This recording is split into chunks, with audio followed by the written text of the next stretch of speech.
حالیہ board of school education کی 12ویں جماعت کے نتائج میں سرکاری اسکولوں کی بہتر کارکردگی سامنے آئی ہے۔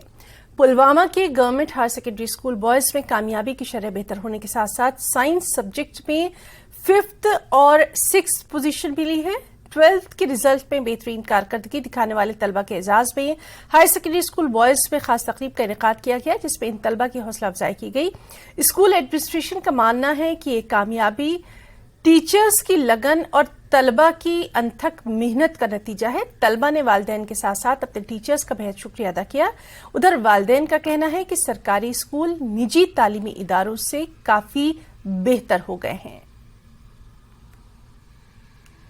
I am satisfied with the performance of my students, my teacher dedication and the sincere experience of my teachers. It is because of that, this dedication and experience and of my hard work of my teachers that we have performed well during this session also. Like last year session 21 جس میں ہمارے بچے نے یہاں پہ first position حاصل کی تھی آرٹس فیکلٹی میں۔ جو سرکاری اسکول میں ٹیچرز ہیں وہ ہائیلی کوالیفائڈ ہیں، ان کی کوالیفیکیشن بہت زیادہ ہے اور ان کے پڑھانے کا طریقہ بہت اچھا ہے as compare to private schools.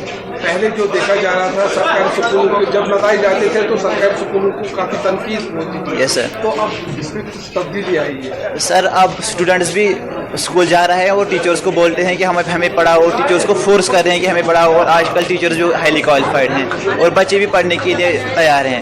اس کی جو بنیادی تعلیم ہوئی ہے وہ گورنمنٹ اسکول سے ہوئی ہے، UPS چنگام سے ہوئی ہے، نہ کہ کہیں پرائیویٹ اسکول سے ہوئی ہے۔ اس لیے میں اس کی پراپر گائیڈنس ہوئی ہے اور وہ ہارڈ ورکر ہے، اور میں دوسرے بچوں کو یہ بھی کہنا چاہتا ہوں کہ وہ بھی ایسے ہی ہارڈ ورک کریں، کنسسٹنسی رکھیں اپنی اسٹڈیز میں، تاکہ وہ بھی اپنی زندگی میں کامیاب ہو جائے۔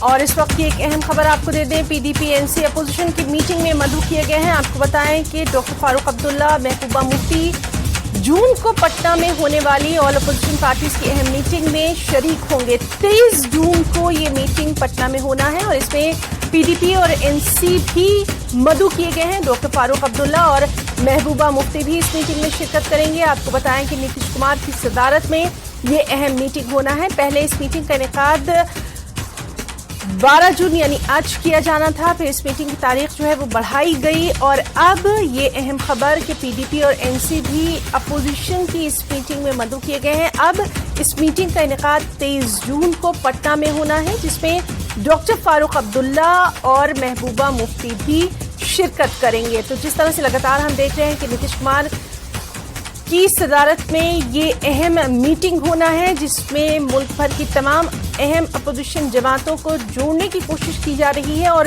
اسی قواعد کے سلسلے میں 23 جون کو پٹنہ میں یہ آل اپوزیشن پارٹیز کی اہم میٹنگ ہونا ہے، جس میں اب PDP اور NC بھی مدعو کیے گئے ہیں، اور ڈاکٹر فاروق عبداللہ اور محبوبہ مفتی بھی اس میٹنگ میں شرکت کریں گے۔ ہمارے ساتھ موجود ہیں ہمارے سماداتا سمیر بھٹ۔ سمیر، آپ سے جاننا چاہیں گے، ایک اہم یہ میٹنگ مانی جا رہی ہے اور خاص طور پر ہم دیکھ رہے ہیں کہ نتیش کمار لگاتار کوشش کر رہے ہیں تمام اپوزیشن پارٹیوں کو جوڑنے کی، اب اس میں PDP اور NC کا نام بھی جڑ گیا ہے، ڈیٹیلز چاہیں گے؟ دیکھیے بالکل آپ نے صحیح کہا، یہ ایک بڑی امپورٹنٹ ڈیولپمنٹ ہوئی ہے، سیاسی نوعیت کی ڈیولپمنٹ ہے، سیاسی طور پر اس کے بہت زیادہ میننگز ہیں۔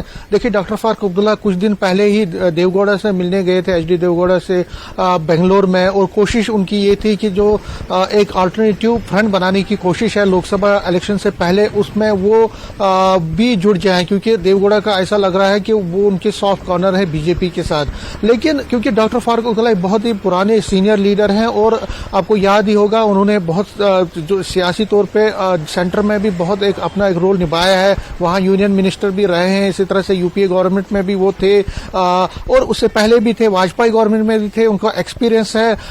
اور اب جموں کشمیر، کیونکہ جموں کشمیر کی اگر ہم بات کریں تو یہاں سے PDP اور نیشنل کانفرنس کے دونوں جو چیف منسٹرز ہیں، جو فارمر چیف منسٹرز ہیں ڈاکٹر فاروق عبداللہ اور محبوبہ مفتی، جو ان کے پریزیڈنٹ ہیں اپنی اپنی پارٹیوں کے، ان کو بھی نیوتا دیا گیا ہے، اور